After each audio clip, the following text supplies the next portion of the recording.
Jamal Adams wanted out of here before he even came to the organization. He never wanted to be a New York Jet. Never did. His first year, at the end of the season, he was complaining that he wasn't put on the Pro Bowl team. And then he said that his goal and his dreams and his admirations was to go and play in Dallas because he grew up a Dallas Cowboy fan. How many times did we hear that year in and year out from this guy? The guy was not. He didn't want to play for the Jets, not because the Jets were bad. He just didn't want to be in New York. He didn't want to be a part of this organization. His father was drafted by the New York Giants. Was there for 2 years, and then he was thrown away. He was a washed-up player, okay? He never wanted to be here in New York, and that's why he pushed himself out of here. And for any Jet fan to sit here, and I'm not taking a shot at Kevin, but it bothers me when he sits here. He benefited leaving here to the Jets. He went to a great team that has the worst secondary in the NFL. Do you want to go and look at where Seattle's ranked defensively? Even with Jamal Adams, he's only missed 2 games. He played the first 2 games of the season. This is the worst secondary in football. So to say that Jamal Adams is a better defensive player than any of the Jets? What's Seattle's record? It's because of Russell Wilson. Because of their offense. The Jets are 0-5. He went to a winner. He doesn't give a damn what the hell he needed to do. He wanted to get himself out of the Jets organization because he doesn't like Adam Gase. He didn't like the way that his contract situation was being handled, which, sorry to say, I do put it to feet of Joe Douglas. But, look, he got dealt. He got dealt. The Jets got a king's ransom. It was a win-win all around. He got dealt because all he did was take a shot at the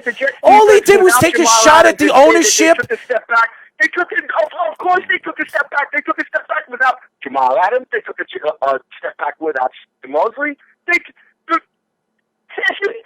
offense is a shell of itself. A shell. I'm not even talking about the offense. I'm talking about what you guys said about Jamal Adams. Jamal Adams is a better defensive player than anybody on this team. I beg to differ, because what has Jamal Adams done so far this year on Seattle besides go on one of the worst secondary teams in football? So as great as Jamal Adams is and what the Jets got back for him, and everybody keeps saying, well, he went to a great team and he'll take less money playing for that team. Oh, so what? Sayonara. Because he's never going to win over there either. Because that team is never going to win with that defense. You're not going to win championships as good as Russell Wilson is. And he's fantastic. He is unbelievable. You're not going to win championships with a defensive team that bad. So I understand what you guys are saying. I understand the whole argument here that Jamal Adams wanted out and he wanted to go to a good team. But he ran himself out of here, not because the Jets were bad. He ran himself out of here because he was one of the guys that wanted Adam Gase to come here. He was excited when Adam Gase was signed over here. And then all of a sudden, a year later, he wants out because you know what? He needs to make up his decision on what he wants. He doesn't know what he wants. And now he's saying, I tell you, he'll run himself out of Seattle too. That's what falls on his people, though. You also have to take into consideration, you're talking about a kid here who's a multi-million-dollar superstar. Yep. And he's got a ton of people talking in his ear, including his father, who's probably sitting there putting ideas in his head. They're going to throw you away the same way they did to me. They're going to do the same thing to you like they did to me. They're going to use you, and then they're going to cast you aside. That's the business. Where the Jets had no plans of that. Joe Douglas inherited a mess. We could all agree with that. Mike McCagnon was an absolute doofus. Okay, he was fired 3 years too late, in my opinion. So was Todd Bowles. Okay? So Jamal Adams came to the right franchise at the wrong time. Plain and simple.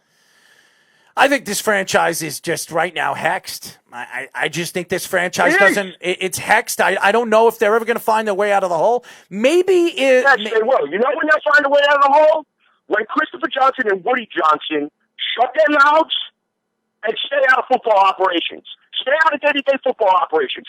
Go work with your baby oil. Go work with your tampons. Go work with your baby powder. Go work with the other stuff that make Johnson & Johnson what it is.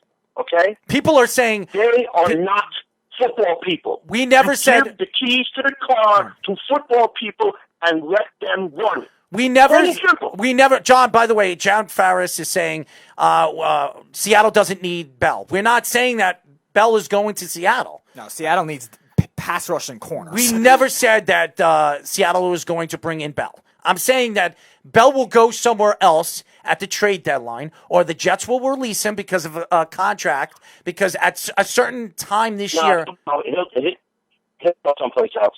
He is going to go somewhere else. He is going to go somewhere else. They'll Yeah. get like a fourth round pick for him.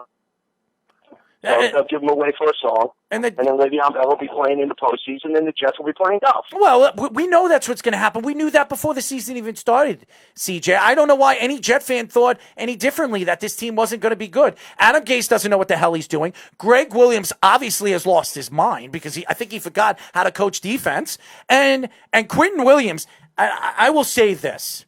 Quentin Williams has a ton of talent. You watch him. And yes, he gets double and triple team more than any player in the NFL.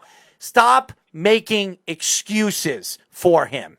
He needs to make plays. You want to be a top. Yeah, he does. You want to be a top defensive player. You want to be compared to Aaron Donald and Khalil Mack as one of the top defensive players. Make plays. Stop making excuses that we have no edge rushers. So what? You become the edge rusher. You become the dominant force in the middle. That's where you show what your worth is. You're not good. Look at Leonard Williams. He goes to the Giants. He's having a better career right now with the Giants than in the 4 years he was with the Jets. And that's because of coaching. That's because of Todd Bowles not consistently pushing this kid to the limit. You're hearing that these guys aren't practicing right. You're hearing that these guys aren't pushing themselves. That has to do with coaching. That has nothing to do with ownership. That has nothing to do with ownership. And I'm so sick and tired. It does have something to do with ownership. Why? You know why? Because the owners aren't telling you to sit on your ass. I said this on last night. Okay? And Petey could even quote me on this. Okay? The man who's got the gun, the man who's got the silver bullet that could end the nightmare for Jets fans today, refuses to pull the trigger. You know why? Because he's content to go down with the ship.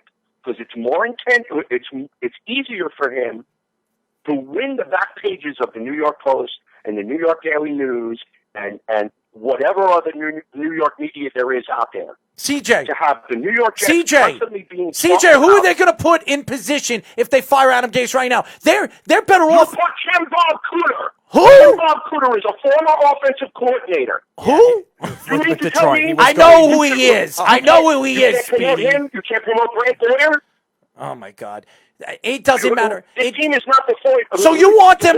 So what you're pretty much? So what you're? I'm not saying it would have been better, but I think Sam Darnold would actually benefit from having a different voice in his ear. So you're probably willing to work with him instead of Adam Gase trying to jam. So you'll be happy. So you'll be happy. So you'll be happy if the Jets fire Adam Gase and bring Jim Bob Cooter in, and they win games and cost them a chance to get a top 3 pick. So you're going to do that when you could keep Adam Gase. Because you're not going anywhere this year. You're not winning anything 0-5. And you might as well lose as many games as you can with Adam Gase, fire him at the end of the season, and bring in the right guy to coach this team. And if Sam Darnold isn't the guy, you move on from him, you bring in Trevor Lawrence, and there she blows. How are you going to know what Sam Darnold is if the guy that you have on the staff is incapable of developing it? Mm-hmm. The guy that we have on staff right now, Adam Gase, Darryl Robbins, they are incapable of developing Sam Darnold. Okay. What good is it going to do? It's not going to do any good. But here's the thing. Sam Darnold in the offseason worked with Julio Jones, worked with DeAndre Hopkins. You heard he was in California. Right, all these players. We can go and we can make an evaluation for Sam Darnold just so that way we can kick him to the curb and draft. I'm not saying I'm not saying kicking him to the curb. But guess what, dude? If we decide to keep him in the offseason, and Sam Darnold becomes a bust, you bring in a good offensive mind like an Eric Bieniemy or whoever, Jim Harbaugh. I don't know. Whoever they decide to bring in, a great offensive. I'm just giving names. That Eric or Jim Harbaugh is going to come. Whoever anywhere near this franchise. Caldwell. Greg Roman in the door. Caldwell. I don't mention him. Didn't you want him initially? Yes, yeah. Caldwell. I don't care who it is. An offensive mind, a reliable offensive mind comes here to the New York Jets. You're going to trust in 2 years knowing that this guy is going to want $40 million. And you saw what he did his rookie season when he was drafted. He was not going to play until he got that extra $3 or $4 million on his rookie contract. He was not going to play. You're going to sit here and tell me that you're going to live and die why we're paying Sam Darnold $40-something million after 2 years of watching him? My answer is I would. I wouldn't. Yes, I wouldn't. I wouldn't. You and I will agree to disagree on that point because, as I told you in the past, when you've come on my show, I am not ready to close the book on Sam Darnold yet. I'm not because either. The Jets have failed him since he's been drafted here. The Jets have failed him. And you know who that falls at? That falls at the feet of the general manager, that falls at the feet of the head coach, it also falls at the feet of the owner. Because it's your responsibility to put people. Who are they going to find? CJ, there was nobody available in free agency for wide receivers. What were they going to do? Full of garbage. Who? Garbage. Who were they going to bring? Who were they bringing in? Who? AJ Green? They were actually looking at AJ Green. AJ Green, as soon as their Burrows was brought to the team, he wanted to play with AJ Green. Who? You made a trade with somebody. You could have made a trade with the Buccaneers. You could have traded a third-round pick to go get Mike Evans. Really? He was not going to be available. For a third-round draft pick? Mike Evans? What are you, nuts? Buccaneers are not going to shop their receivers. They're not going to trade Mike Evans for a third-round draft pick. They're going to want a first. They're going to want two firsts. That team up as an example, but you know what? There are plenty of teams that if you dangled the right amount of compensation in front of them, first-round draft picks. You can pluck a star receiver. First-round draft picks. They drafted Denzel Mims. He just hasn't been healthy this year. That's not the Jets' fault. That's not ownership's fault. That's not Joe Douglas's fault. It's Denzel Mims. His hamstrings aren't healthy. The same thing that happened to Odell Beckham his first year with the New York Giants. He didn't play the first 5 games of the season, and Giant fans thought he was a bust. Then he made that unbelievable grab 2-3 games after that, and he was a superstar. So we don't know what Denzel Mims is. He could step on the field and become a superstar. So I understand what you guys are saying. I understand why Jet fans are upset. You can't blame Joe Douglas for this. There was nobody. T.Y. Hilton's going to be available this offseason. Allen Robinson is going to be. There's a couple other wide receivers we can look up when we come for break. As well. Juju is going to be a free agent. There are players that are going to be available this offseason. The Jets have a ton of money that they could pay a wide receiver to come in and be their number one guy. End up having to pay the jet tax in order to bring people here. Yeah, and then you have to hope and pray that Adam Gase hasn't completely destroyed this team, that nobody will even want to touch this franchise with a 10-foot pole. Juju will come here.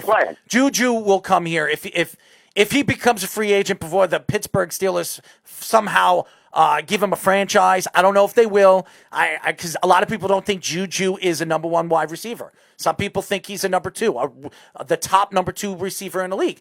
Maybe the Jets look at him as a higher prospect, a higher type of player that could play with Sam Darnold and become that number 1 guy with Sam. I don't know. They played very well at USC. I don't know what the Jets are thinking. Only Joe Douglas knows what he's thinking. Joe Douglas is doing the right thing with Adam Gase. Because the truth is, having him there... No, he's not. Having him there... No, he's not. First of all, Sam Darnold's not coming back. He's not going to be back next week either. He has a dislocated shoulder. His throwing arm is dislocated. You're not going to see him for at least 3 or 4 weeks. So what is the point of bringing in bringing in Jim Bob Cooter, whatever his name is, or somebody else, because they're not so, you don't want them to win. Why do you want to see them win games? So it cost them a top draft pick? Right now, this is what we see as Jet fans. You want to see this team become competitive because you want to see what the future of this franchise looks like. That's what you want to do. Wins and losses are irrelevant at this point. Really? At this point, it's getting the offense to actually click and put points on the board. So you're telling me averaging 13 points. So CJ, you're going to sit here and tell me right now, when you're talking about arguably one of the best prospects to come out of a draft in almost 15 years, you're willing to win games and cost yourselves an opportunity maybe to drafting this kid who can change your franchise for the better. That's what you're doing? That's what you're going to say? You know what? We're going to just try to find a win one game. We win one game. We're not looked like the Atlanta Falcons or the New York Giants, and we're not the laughingstock of the league. But here's what it hurts you. It hurts you the opportunity to possibly get a game changer, a guy that can change your franchise for the good. So, and he could change your franchise maybe better without the top wide receivers. He might be that good. We've seen quarterbacks. Aaron Rodgers has done it. Russell Wilson has done it. We've seen these quarterbacks do it. Sam Darnold hasn't done it yet.